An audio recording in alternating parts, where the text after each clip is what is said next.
Assalamualaikum warahmatullahi wabarakatuh. Sekarang saya akan menjelaskan bagaimana caranya konfigurasi DHCP server di Linux Debian menggunakan VirtualBox. Oke, pertama kita buka VirtualBox-nya terlebih dahulu. Oke, setelah kita buka VirtualBox-nya, kemarin kita sudah menginstalasi Linux Debian-nya. Sekarang kita akan melakukan cloning terhadap virtual machine Debian-nya. Klik kanan, kemudian kita clone. Kemudian di sini kita ubah namanya menjadi nama kita. Kemudian finish. Tunggu sampai proses cloningnya selesai.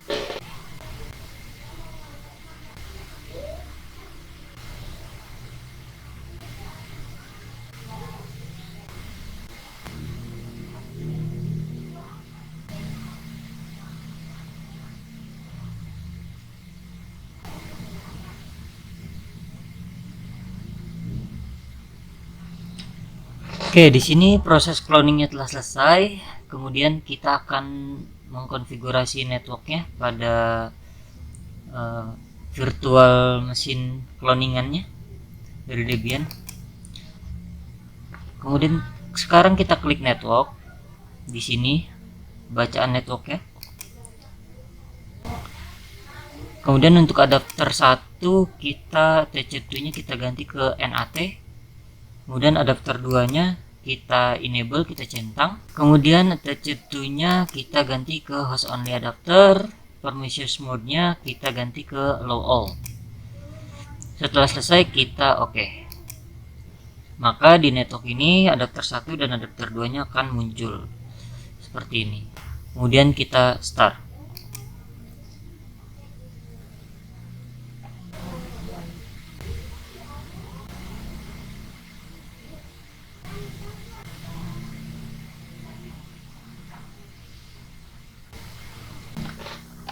Oke, di sini tampilan sistem operasi Linux sudah terbuka. Kita tunggu sampai nanti dia meminta untuk login. Oke, di sini kita diminta untuk login. Kita klik aja TKJ. Kemudian 1 2 3 4, masukkan passwordnya, kemudian enter. Oke, di sini sudah masuk ke dalam tampilan Linux Debian-nya. Sekarang kita akan mengkonfigurasi DNS-nya, tapi sebelum melakukan konfigurasi, kita koneksikan terlebih dahulu. Di sini di pojok kanan atas NFOS 3-nya, ENP0S3 kita koneksikan terlebih dahulu agar Linux ini memiliki jaringan internet seperti ini, ya. Kemudian kita buka terminalnya, klik activities, kemudian kita ketikkan saja terminal. Oke, di sini. Oke, kemudian kita masuk ke dalam super user, ketikkan perintah su, kemudian masukkan passwordnya 1 2 3 4. Kemudian kita akan melakukan konfigurasi untuk repositorinya. Caranya adalah dengan mengetikkan perintah nano spasi garis miring etc garis miring apt garis miring sources.list, kemudian enter. Nah, pada bagian repository ini atau source list ini kita tambahkan di bawah CD-ROM ini deb spasi http:// garis miring kartolo.sby.datautama.net.id garis miring debian garis miring spasi bulls a. Kenapa bullseye? Karena untuk Linux Debian 11 itu namanya adalah bullseye. Spasi main spasi contrib spasi non strip free. Oke, seperti ini ya. Deb http kartolo sby.datautama.net.id debian bullseye main contrib non free. Kemudian kita arahkan kursor ke atas atau di depan sini deb, atau bisa di belakang seperti ini. Belakang seperti ini atau tadi di depan seperti ini. Itu tidak ada masalah. Kita tekan CTRL K, kemudian CTRL U 3 kali. CTRL U U U. Kemudian kita akan ubah repositori yang kedua dan yang ketiganya.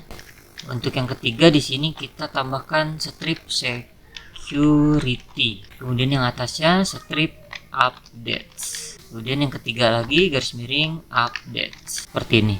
Jika sudah, kita tekan Ctrl X, kemudian Y, lalu enter. Setelah repositorinya kita konfigurasi, kita akan melakukan updating. Ketikkan perintah apt strip get spasi update tanpa s ya. Kemudian kita enter. Tunggu sampai proses updatingnya selesai.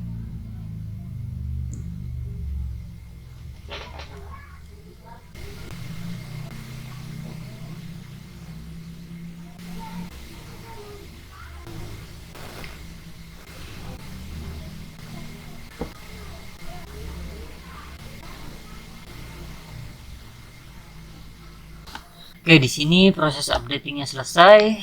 Kemudian kita akan melakukan konfigurasi jaringannya. Ketikkan perintah nano spasi garis miring etc garis miring network garis miring interface. Kemudian enter. Lalu masukkan auto env0s3 ifs env0s3 inet dhcp, dan enter. Masukkan kembali auto env0s8 ifs env0s8 spasi inet static. Kemudian kita enter, masukkan IP addressnya, address spasi 192.168 enter titik 11.1 garis miring 24. Oke ya, seperti ini ya. Yang kita masukin adalah auto enpost 3, kemudian auto enpost 8. Jadi yang lainnya yang ini tidak usah kita hapus. Kemudian kita simpan dengan cara Ctrl X, kemudian Y, kemudian enter. Oke, kemudian kita akan reset konfigurasi jaringannya dengan cara tekan perintah sistem ctl spasi restart spasi networking titik service, kemudian enter. Nah, karena di sini sistem ctl-nya tidak bisa digunakan, ini kurang S, sistem ctl. Oke ya, jadi kalau ada pernyataan command not found seperti ini berarti ada yang salah pengetikannya. Seperti ini, kemudian kita enter.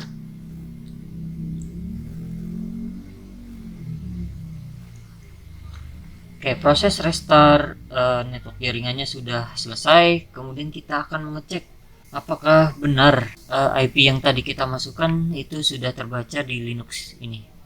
Kita ketikkan if spasi A, enter. Nah, tadi enpost 8-nya kita sudah memasukkan IP 192.168.11.1. Artinya di sini Linux-nya sudah ada internet, sudah terhubung ke internet. Kemudian kita lanjutkan untuk menginstal DHCP-nya dengan cara ketikkan perintah apt strip get spasi install spasi isc strip dhcp strip server spasi min y, kemudian kita enter. Nah, jika tidak ada keterangan seperti ini, unable to local, artinya tadi proses updatingnya kita tidak berjalan dengan lancar atau ada kesalahan. Bagaimana caranya untuk mengatasinya? Kita ketikkan apt get update kembali, apt get update, enter. Tunggu sampai proses updatingnya selesai kembali. Oke, kemudian kita lanjutkan untuk mencoba menginstal lagi apt get install isc dhcp server min y, enter. Nah, maka dia akan melakukan proses instalasi isc dhcp servernya. Oke, jika terjadi seperti ini, di sini ada button valid, itu tidak masalah karena memang DHCP ini belum kita konfigurasi sama sekali, baru kita install. Jadi tidak ada masalah. Di sini valid, di sini valid juga. Jadi tidak ada masalah. kita lanjutkan untuk konfigurasinya. Selanjutnya kita ketikkan perintah nano spasi garis miring etc garis miring dhcp garis miring dhcpd.conf. Kita enter. Nah, pada bagian ini kita scroll ke bawah. Oke, sampai ketemu yang ini, a slightly difference. Nah, jadi yang subnetnya yang kita konfigurasi atau kita ubah. Sini pagarnya kita hapus terlebih dahulu. Seperti ini. Kemudian kita tekan CTRL garis miring kebalik. Seperti itu. Kemudian kita ketikkan IP yang ada di dalam sini 10.5.5 enter. Kemudian kita masukkan IP kita yang tadi kita masukkan 192.168.11. Kemudian kita enter. Kemudian kita tekan huruf A pada keyboard. Nah, maka yang tadinya IP-nya 10.5.5 akan berubah menjadi 192.168.11 titik. Berapa nih ujungnya? 0 di sini, 30, 26 dan seterusnya. Kemudian kita lakukan perubahan lagi pada netmaxnya. Di sini pakai 255.255.0. Oh sorry, 0. Kemudian range-nya itu dari 2 sampai 254. Kemudian untuk broadcast-nya di sini kita sampaikan maksimal 255. Untuk domain name-nya sendiri kita bisa ubah menjadi lab.local. Kemudian untuk domain name servernya kita bisa ubah menjadi www.lab.local. Seperti ini. Kemudian kita tekan CTRL X untuk menyimpannya, untuk keluar, kemudian Y untuk menyimpan, kemudian enter. Selanjutnya kita ketikkan perintah nano spasi garis miring etc garis miring default garis miring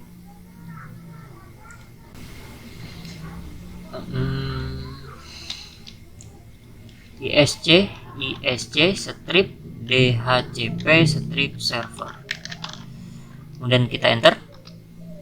Nah, pada interface v4 ini kita ubah atau kita tambahkan menjadi enp0s8 seperti ini. Kemudian kita tekan CTRL X untuk keluar, kemudian Y untuk menyimpan, kemudian enter. Setelah itu kita lakukan restart DHCP-nya yang tadinya valid. Setelah kita konfigurasi, dia akan berubah nanti menjadi aktif.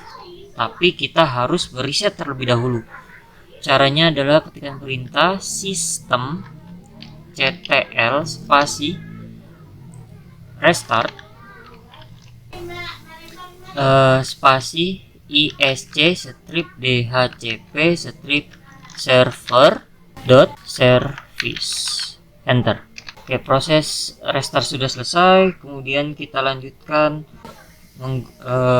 untuk melakukan pengecekan statusnya. Ketikkan sistem CTL kembali, CTL spasi status yang tadinya restart sekarang jadi status isc strip dhcp strip server dot service. Enter. Nah, di sini sudah aktif ya. Sudah aktif. Nah, sekarang gimana cara mengetahuinya kalau DHCP ini sudah kita dapatkan untuk IP dari PC client? Untuk VirtualBox-nya ini adalah servernya, kemudian Windows ini kita jadikan kliennya. Caranya adalah kita masuk ke control panel, kemudian kita masuk ke network dan internet, network dan sharing center, kemudian ke change adapter. Nah, pada bagian ini kita pilih yang VirtualBox, keterangannya di bawah, VirtualBox host only. Ya, seperti ini. Kemudian kita klik kanan, kita klik properties atau pilih properties, kemudian internet protocol version 4-nya kita double klik. Nah, di sini kita pindahkan ke automatically, kemudian DNS-nya juga kita pindahkan ke automatically. Kemudian kita oke lagi. Kemudian di sini setelah kita konfigurasi, kita disable terlebih dahulu untuk memaksimalkan bahwa DHCP tersebut sudah terhubung ke komputer klien. Kita disable, setelah itu kita enable kembali. Kemudian kita cek apakah IP yang tadi kita konfigurasi sudah masuk ke komputer klien. Kita klik kanan, kemudian pilih status. Kemudian kita pilih detail.